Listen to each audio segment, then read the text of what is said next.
Welcome to Krackpots We Met Downstairs, brought to you by Krackpots Comedy Club in Massillon, Ohio, with special thanks to Funny Noises Studios in Massillon, Ohio, and shout out to Dindamo's Unique Chocolates, which can be found at Krackpots Comedy Club in Massillon, Ohio. I am your host, Rebecca Warkulin, and today I am with Emily Nulph. Hey, everybody. Hey, Emily. What is up, Emily? So, you were downstairs. We actually met in the bathroom. We talked in the bathroom a little bit after, because I had to go potty, and you were doing your makeup. And then I did my business, came outside. Chris said, hey, let's do an episode with Emily. And I said, yes. Let's go now.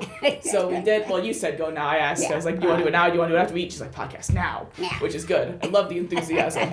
So, tell me, how you feeling? Describe the vibes. Tonight, I'm excited. Part of the show tonight, and I get all excited because I just love getting up there. When I get that microphone in my hand, it's like I'm in my happy place, and I am just at peace, and I just feel so good up there. I just love it. And I'm going on 80 in a few weeks. No, that. Why not? Yes, I'm over the hill. Way over the hill. That's why you should celebrate, Emily. That's why. Look how far you made it. Right, exactly. And you're still stumbling along. I'm still stumbling along. Yeah, that's worth celebrating to me. Yeah. Yeah. Okay. she's looking at me like, yeah, okay, kid. We'll see how you feel about it in a few decades. Yeah. And she's probably right. It's just something about that number, you know? Yeah. You don't want to see it. And then there it is, right in front of your face. But it's part of getting old, part of the process. And I'm not too upset about it. I mean, what can I do about it? I mean, I can't go back. Right. Exactly. So here at Krackpots We Met Downstairs, we know that a lot of interviewers tend to ask the same questions over and over again, and that can be boring to keep answering the same questions over and over again. Oh boy. So I'm going to try to ask you a question that you have not been asked before. Okay. To see if I can do it. Okay. What was the best, worst fight that you've ever had? Best, worst fight I've ever had. I think makeup is the more fun part of it. After you have an argument, then there's the makeup time. But the worst fight, oh man. I'm not a fighter. I'm a lover. I don't fight too much. But I've been married for 62 years this August 8th. So you'd think I'd have a couple fights in there, wouldn't you? But what we do is we just get quiet and just go our own way until we settle down and then come back. And then it's over with. Okay, so you take time away when you're angry, and then we calm down, and then you reconvene. That's a very healthy dynamic, And then Emily. you have the makeup. Yeah. The nice part, the good part. Yeah. That's a very healthy dynamic, Emily. That's awesome. That's so cool. Well, that's just the way it is. Yeah. Has anybody ever asked you that before? No. Yes. Never. Yes. I did it. I met my goal.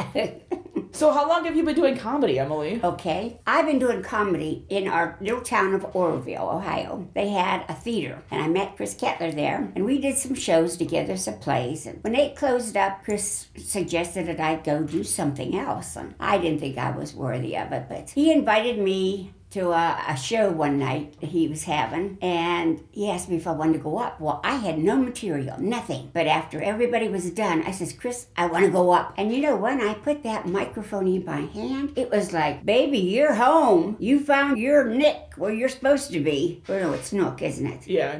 Well. Yeah. But I was really happy, and he's helped me so much and given me the opportunity to get up here and be myself. Because, my age and everything, I'm not out to be a great comedian. I'm out to have fun in my time that I'm here on earth. And to make somebody else laugh, it just fills my heart. That's awesome. That's so cool. Oh, I didn't answer your question, though. Oh, yeah. Well, I started just before the pandemic. And then my husband wouldn't let me do anything for the whole pandemic. So then I started back up again. But then I only do it when Chris would call and say, would you like to fill in, and I'd be happy to, So it started out maybe 2-3 times a year. And now I've been working up to anytime he calls, I'm ready. I get my clothes on and I'm off. And he's put me in nursing homes. But the problem with nursing homes now, Rebecca, at my age, when I go in, I have to be careful that they're going to not let me out. Oh, no. They may think I'm one of them. So I have to be really careful when I go into a nursing home. But I enjoy just being around people. I'm a people person. I love people. I get a thrill out of someone coming up to me and saying, you made my day. When you start talking, you just made me feel good. And that makes me feel good. So Nice. I love that. That's awesome.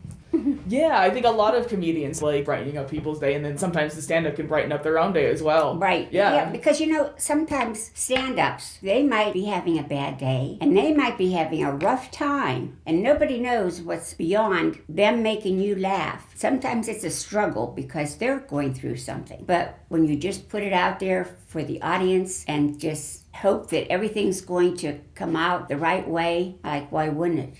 Yeah. But no, just the fact that you're up there and you're trying. And that's why it's so good to not heckle any comedians when they're up there. I think I'd probably start to cry. Yeah. Well, there's a rule for the open mics at Krackpots. There's no heckling. You're not supposed to heckle anybody. Right. That's good. That's real good. They put that in shows, too. Mm-hmm. Yeah, I think that's really neat. And Chris keeps everything under control. I just love that guy. He's just like my son. He's been in my life since I moved here. I moved here from Maryland. And he was the first person that I actually got to know. And we've been friends ever since. That's so cool. What was it like living in Maryland? Well, I loved Maryland because we were like centrally located where we could go to Baltimore in an hour, we could go to D.C. in an hour, but the traffic was really bad. We live in like little Oroville now, and the traffic is, it's horse and buggies sometimes, Yeah. Nothing like what we had back in Maryland. My husband likes it because of that, but I miss some of my friends. I am a breast cancer survivor. And I started a girls' night once a week on Fridays, and we'd go to each other's house and play cards or whatever, games, and be there all night, and then we'd have breakfast in the morning. But it was fun, and now they're all gone except for one. And so when I go home, it's just the two of us now. It's almost like solitaire now instead of rummy. But I've been very blessed that Chris took me under his wing. I'm blessed that I'm getting to do something that makes me feel good, and hopefully other people feel good. And I'm blessed because I have a wonderful husband that puts up with all this. If Chris calls and wants me to go somewhere, Gary's willing, and only if there's 10 feet of snow out, then he's not too willing. But normally he's willing, and he gets me everywhere I need to go. I'm so blessed. But see, we're opposites. I am, expert? Extrovert. Yeah. And he's an introvert. Yeah, introvert, yeah. Yeah, and he's very quiet. You don't even know he's in a room. And I'm completely the opposite. I can go up and talk to a stranger and have no difficulty. He has a very difficult time with that. He lets me do the talking. So we accent each other. Going on 62 years, I say we've been doing pretty darn good. Yeah, I agree. Have you guys ever run into any issues with you being extroverted and him being introverted? Did that ever kind of clash with anything? Yeah, actually, yeah. People don't understand people that are quiet and stuff. They more or less understand people like me that don't stop talking. But like I said, we accent each other. He's the logical one, and I'm the daring one. And you put these two together, and you get quite a combination, let me tell you. Nice. Tell me about your jewelry, Emily. You've got lots of rings. I love those earrings she's got. She's got like a toilet on one side and toilet paper on the other side. Where did you get them? Have you always worn jewelry like that? No, but since I've been doing this, I love jewelry and I love rocks, and I feel like they have some power on you. And at least I believe it, so I hope it, so it might happen. Right, yeah. But I love my jewelry. I had different friends make these for me, and been very blessed at that too, that I've had people that I go to their festivals and stuff and get things. I'm a jewelry junkie, you might say, because I probably could open a jewelry store myself. Yeah. Like I used to be into crafts a lot, and my husband says we should have took stock out in Michael's because we'd be rich today. I have half of Michael's in my basement.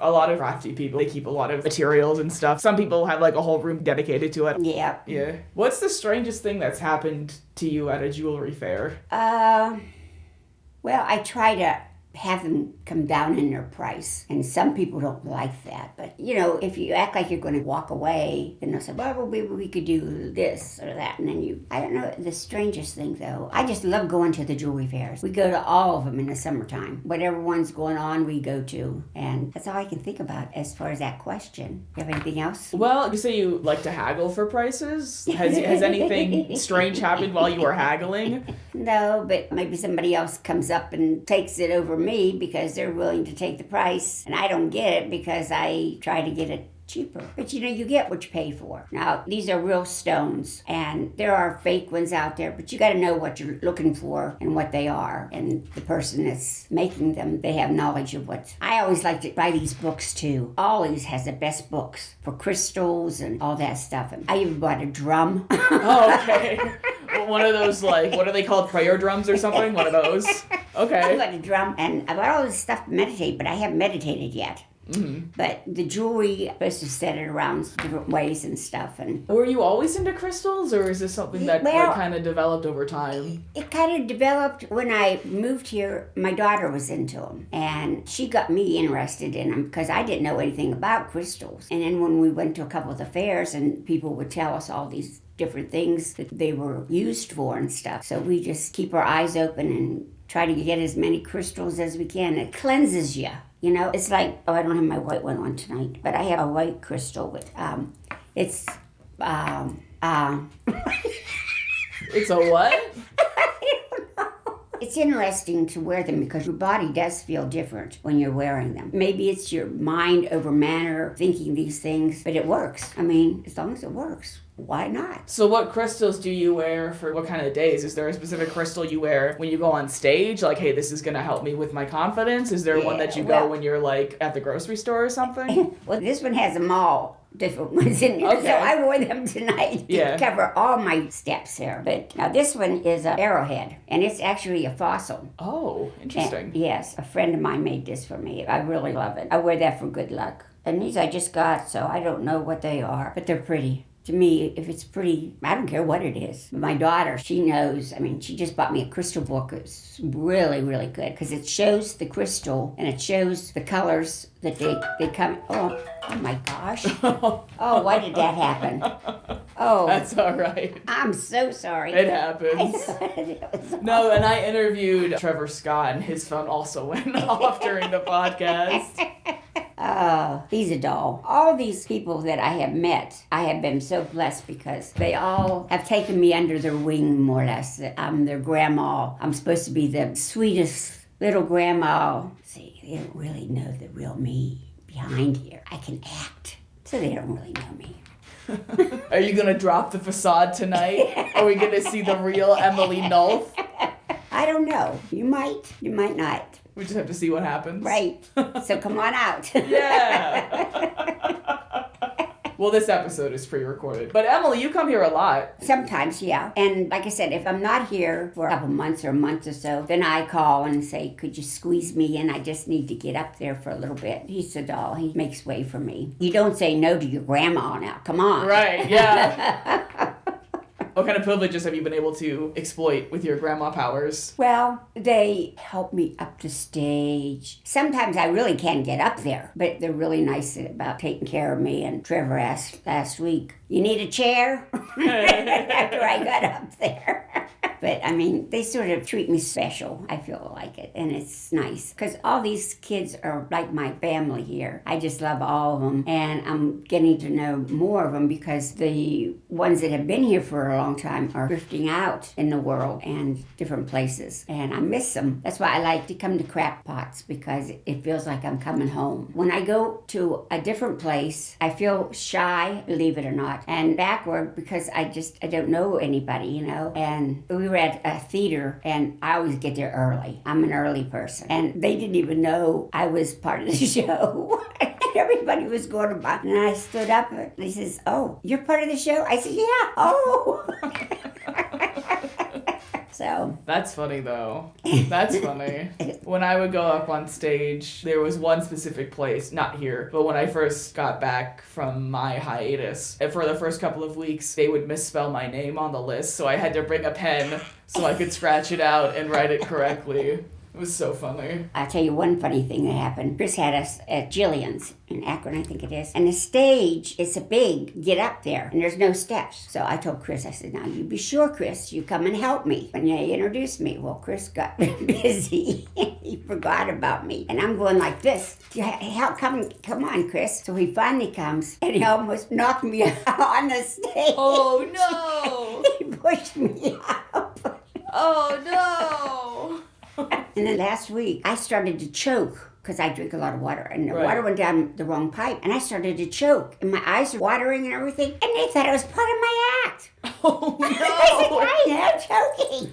Oh, no. So a guy in the front row, he gave me a paper towel. Yeah.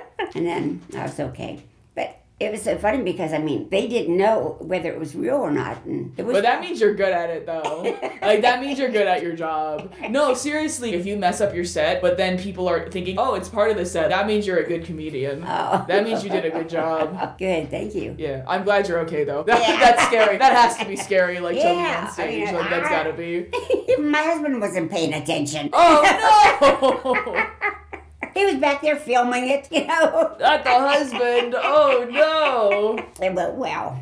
Well, Emily, you've been such a good sport coming up here answering all my questions. You want to try to ask me a weird question? 'Cause you can if you want to. Okay, let me think. How do you sleep at night? On your back? Your side? I'm a side sleeper. Me too. I kind of like flip-flop like a pancake. So every couple of hours, I will find a position and then I'll sleep through the night, but I'll rotate occasionally while I'm like getting settled in. Or like I'll sleep for a bit, then wake up and then roll over. I got this headband that has speakers in it, and I have an iPad, and I set the iPad to Mystery and Suspense Radio Network, and that is wonderful. I just put that to my ear, and I go off to sleep. Sometimes I'm actually in the dream, in the story, but I'm in the dream. It's really weird because when I wake up, was that real or not? Wow. No, but a lot of people will like have dreams, like whatever is playing on the TV or something, that will translate into their subconscious because they're hearing it while they're sleeping. Yeah. Wow, interesting. Why mystery specifically and suspense? I love mysteries because I can visualize them and I can figure them out sometimes before they're even finished. I just love mysteries, and sometimes they're scary. Yeah. And sometimes they're really nice, but you never know, you know. Right. Well, Emily, I think you're a very cool person. You're very interesting. This has been a great episode. It's about time to wrap up this episode. Do you have anything you want to plug before I do my outro? Well, I appreciate you, Rebecca, for taking the time to do this for me. And I want to tell everybody out there, don't forget Krackpots, because we have fun here. And the food's delicious, the drinks are great, and everything is run in a good way. So you're safe to come to Krackpots. Awesome. That's an awesome plug, Emily. Thank you so much for coming on the show. I'm going to shake your hand if that's okay. Yes. You can't see it because it's just audio, but we're shaking hands. And so this podcast is pre-recorded, but don't let that stop you from coming in for a live show. You can check out our schedule at crackpotscomedy.com, see what's going on, see what strikes your fancy. If you come in on a Friday or Saturday show, tell them Rebecca sent you and you will get $5 off your check. Woo! Yeah! And while you are here at Krackpots Comedy Club in Massillon, Ohio, you can check out Dinda Mo's Unique Chocolates. She's got her own little booth right in front of the club. You'll see it. You'll find it. And you can also order Pigs in Mud, which is a little brownie shaped like a little piggy that's covered in chocolate and then coated in chocolate syrup. It's so good, you guys. You gotta come in to get it because you can only order it here at Krackpots. So come in for a live show, order some Pigs in Mud, get some food, and you can enjoy the show. And then, I don't know if we mentioned it this episode, but this podcast is being recorded in an old radio station right above Krackpots Comedy Club. We've got one room that's dedicated to the podcast, but there are a couple of other rooms that aren't really being used right now. So maybe if you have a podcast you want to record, or like a short film or something, you can reach out to Funny Noises Productions at fnpbookings@gmail.com and you can get a little more information on that. Yep, this has been Krackpots We Met Downstairs. I'm your host, Rebecca Marcoulin. Emily Nulph came to see me today. Have fun, good vibes. I'll see you next time. Bye! Bye!